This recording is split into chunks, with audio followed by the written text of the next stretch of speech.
ఓ very good, very good. కదంబ రాజవంశానికి స్థాపకుడు కదంబ మయూరు శర్మ. మయూరము నెమలి కదంబమ. నెమలిని కదంబ హస్తాలతో పట్టుకున్నాడు. ఎక్కడ దొరికింది నెమలి? కదంలో, కదంబ. మయూర శర్మ గారు. నెక్స్ట్ మైత్రకులు భట్టారకుడి సారథ్యంలో సౌరాష్ట్రలో పరిపాలన ప్రారంభించారు కదా మైత్రకులు. మరి వారి వారి రాజధాని ఏది? భరుచక, ద్వారక, వల్లభి, పటన్. సౌరాష్ట్రలో పరిపాలన ప్రారంభించారు మైత్రకులు. సో మైత్రకులు ఎవరు? భట్టారకుడి, in presence of Bhattaraka. So answer వచ్చేసి వల్లభి, వల్లభి. నెక్స్ట్ కింద పేర్కొన్న పాలకులలో శీలాదిత్యుడు అన్న బిరుదు ఎవరిది? శీలాదిత్య. హర్షవర్ధన్, హర్షవర్ధన్. ఈ క్వశ్చన్స్ రూపొందించిన వ్యక్తి పేరు కూడా హర్షవర్ధన్. నమస్తే తెలంగాణలో జాబ్ చేస్తారు. అయితే హిస్టరీ ఇప్పటికీ నేషనల్ రికార్డ్ అనమాట ఆయన మార్కులు. మళ్ళీ వితౌట్ ఎనీ కోచింగ్ ఓన్గా బుక్స్ చదువుకొని అతను చాలా నిజంగా శీలాదిత్యుడు, శీలాదిత్యుడు. అయితే మనం చూస్తున్న క్వశ్చన్స్ నా ఫ్రెండ్ అతను. అయితే ఈ క్రింద పేర్కొన్న వారిలో ప్రయాగలో మహామోక్ష పరిషత్తుని ఎవరు నిర్వహించే వాళ్ళు? ఎన్నోసార్లు అడిగారు కదమ్మా ఇది. హర్షవర్ధన్ డేనా? Okay, are you sure? Okay, Harshavardhana, Harshavardhana. Harshavardhan ఏమంటున్నాము? మహామోక్ష పరిషత్తును నిర్వహించినటువంటి, మహామోక్ష పరిషత్తు నిర్వహించినటువంటి రాజు హర్షవర్ధన్. హర్ష, హర్ష, రైట్. మహామోక్ష పరిషత్తు నిర్వహించింది. నెక్స్ట్ ఏం క్వశ్చన్స్? నెక్స్ట్ క్వశ్చన్ మనము చూస్తున్నాము. అయితే నెక్స్ట్ క్వశ్చన్లో నెక్స్ట్ క్వశ్చన్ ఎన్నో క్వశ్చన్ అండి? ఇందాక కంప్లీట్ చేసింది 226 కదా. ఓకే, 227ది, 227. అయితే 226ది ఎక్స్ప్లెనేషన్ చూద్దాము. 226ది ఎక్స్ప్లెనేషన్ చూస్తే ఏంటంటే 226 का ఎక్స్ప్లెనేషన్ దేకింగ్ एक बार. హర్షవర్ధనుడు ఏం చేసిందంటే ప్రయాగ నేను వెళ్ళాను. రియల్గా త్రివేణి సంగమం అంటే అక్కడ వాటర్ క్లియర్గా కనిపిస్తాయి మనకు. రెండు నదులు, బ్లూ అదేంటి గ్రీన్ కలర్లో ఒకటి, మామూలు కలర్లో. వాటర్ గ్రీన్ కలర్ మీద దిక్తా త్రివేణి సంగम में. एक तो अंडरग्राउंड में रहता లుప్త నది కదా, సరస్వతి నది. సో ఇంకా ఈ గంగా మన ఈ నదులు అన్నీ కలిసి హర్షవర్ధనుడు ప్రతి 5 ఏళ్ళకోసారి మహామోక్ష పరిషత్తు. అయితే క్రీస్తు శకం 643లో 6వ సమావేశం అయ్యింది. అయితే అక్కడ చైనా యాత్రికుడు హ్యూయన్ సాంగ్ హాజరైండు దాదాపు. అయితే ఇలా అడగొచ్చు, హ్యూయన్ సాంగ్ ఎవరి కాలంలో హాజరయ్యారు? ఇలా మనకు హర్షవర్ధన్.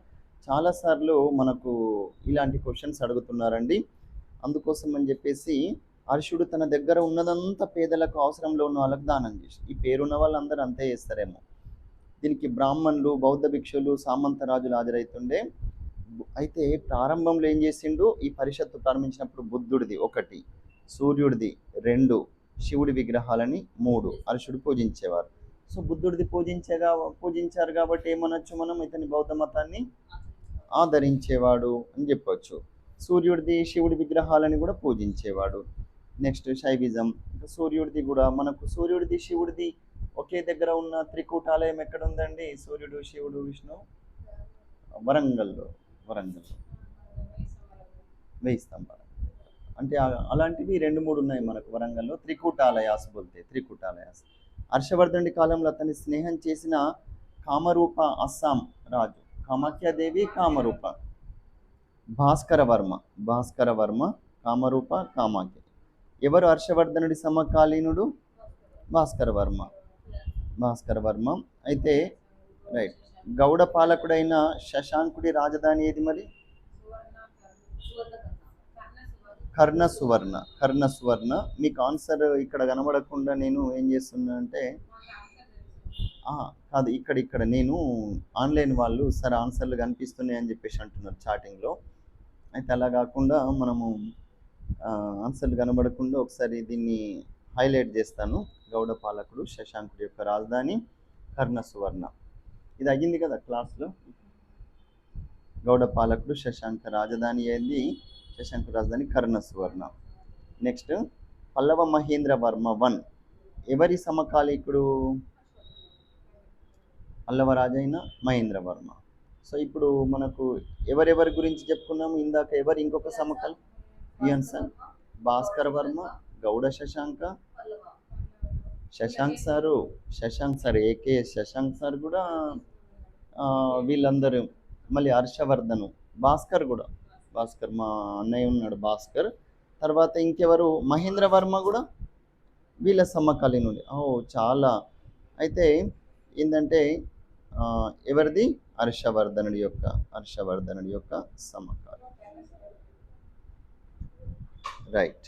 తర్వాత నెక్స్ట్ ఏంటంటే ఇక్కడ కన్ఫ్యూజ్ చేయాలని సిలో మళ్ళీ ఏ ఆప్షన్ ఇచ్చారు. సిలో కూడా ఫస్ట్ ఏ హర్షవర్ధనుడు అని చెప్పేసి, సిలో ఏ అండ్ సి అని చెప్పేసి ఇచ్చినాము. అక్కడ సి అని నేను టైప్ చేయలేను. రైట్. కింద పేర్కొన్న రాజులలో వాతాపి కొండ అని ఎవరి బిరుదు ఉంది? నరసింహవర్మ 1 చాలా సార్లు అడిగిన ప్రశ్న. వాతాపి కొండ. గతంలో ఇది రిపీటెడ్ అవుతుండే. నెక్స్ట్ ఐహోల్ శాసనాన్ని రచించిన వారు ఎవరు? ఇందాక చెప్పాం మనము, రవికీర్తి. సో ఈయన ఎవరి సమకాలీన అన్నాము? కాదు, ఒక సంధి విగ్రహాన్ని, హరిసేన్ సంధి విగ్రహం అన్నాం కదా. వెరీ గుడ్, మీకు చాలా ఐడియా ఉంది. అయితే రవికీర్తి. చైనా యాత్రికుల పేరులను కాలక్రమంలో అమర్చండి. ఇట్లాంటివి కూడా అడుగుతున్నారు. సో ఏది ఫస్ట్? ఫాహియాన్, హ్యుయన్సాంగ్, వాంగ్, హువాన్సే, ఇస్సింగ్. ఎలా గుర్తుంచుకుందామని చెప్పినాను? ఫాహియాన్, హ్యుయన్సాంగ్, వాంగ్, హ్యుయన్సాంగ్, ఇస్సింగ్. హెచ్ఐవి కాదు, హెచ్బిఐ.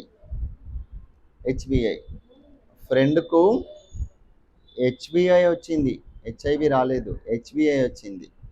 మళ్ళీ ఈఎఫ్జిహెచ్ఐ అని ఉంటే చూడండి.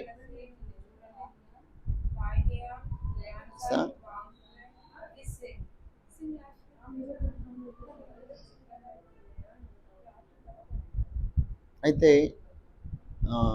ఎఫ్హెచ్విఐ. ఓకే. అయితే నెక్స్ట్ వన్ వచ్చేసి రాష్ట్రకూట సామ్రాజ్య స్థాపకుడు ఎవరు?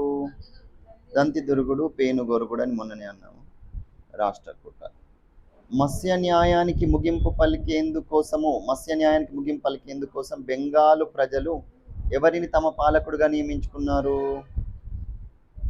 మత్స్య న్యాయము అనేది మనము మత్స్య న్యాయానికి అంటే అప్పుడు మనం దివ్య పరీక్షలు అని డిఫరెంట్ అంటే న్యాయం కోసం వాళ్ళు ఏం చేశారంటే కుండల చేతి పెడితే పాము కట్ చేస్తే ఓకే ఈడు తప్పు చేసినట్టు, నిప్పుకల మీద వాడు కాలితే అట్లా డిఫరెంట్. ఇదేమో మత్స్య న్యాయం అంటే మనం డిస్కస్ చేసుకున్నాము.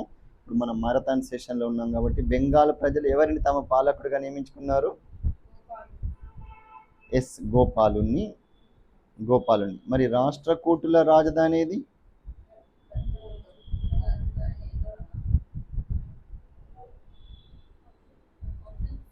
మాన్యకేట, ఐహోలి, బాదామి, కళ్యాణ్. మాన్యకేటనేనా? Very good. Sure, are you sure? Okay, Manyakheta. రాష్ట్రకూటుల రాజధాని ఏది? మాన్యకేట. నెక్స్ట్ వన్ వచ్చేసి 8వ శతాబ్దం నాటి పశ్చిమ బెంగాల్, తూర్పు బెంగాల్, బంగ్లాదేశ్ని ఏమని పిలిచేవాళ్ళు? 8వ శతాబ్దం నాటి పశ్చిమ బెంగాల్, తూర్పు బెంగాల్, బంగ్లాదేశ్ని, పశ్చిమ బెంగాల్ని మరియు తూర్పు బెంగాల్ అంటే బంగ్లాదేశ్ ఏమని పిలిచారు 8వ శతాబ్దంలో? మద్రాకురు, గౌడ వంగ. అయితే వెస్ట్ బెంగాల్ తూర్పు బెంగాల్ అంటే బంగ్లాదేశ్. వెస్ట్ బెంగాల్లో మన గౌడన్నలు వెళ్ళారా? వెస్ట్ బెంగాల్లో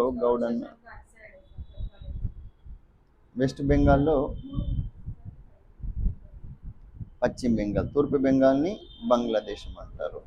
బంగ్లాదేశ్ అని మనం వంగ మనకు దేంట్లో ఉంటుంది? జనగణమనలో వింధ్య హిమాచల యమున వంగ. అయితే వెస్ట్ బెంగాల్ గౌడ, వెస్ట్ బెంగాల్లో గౌడ, మన శిరీష గౌడ వెస్ట్ బెంగాల్. అంతే కదా మేడం, మీరు వెస్ట్ బెంగాల్కి వెళ్ళిందా? అక్కడ వేస్ట్ ఉన్నదా బెస్ట్ ఉన్నదా? బెస్ట్ ఉన్నది. తూర్పు బెంగాల్లో బంగ్లాదేశ్. సో నెక్స్ట్ వచ్చేసి వశిష్ఠుడు ఏ ప్రదేశంలో చేసిన యజ్ఞం ఫలితంగా యజ్ఞవాటిక నుంచి రాజపుత్రులు ఉద్భవించారు? వశిష్ఠుడు ఒక ప్రాంతంలో యజ్ఞం చేశాడు, అప్పుడు యజ్ఞవాటిక నుంచి రాజపుత్రులు ఉద్భవించారు. Mount Abu, Parasnath, Kedarnath, Badrinath. Mount Abu, very good.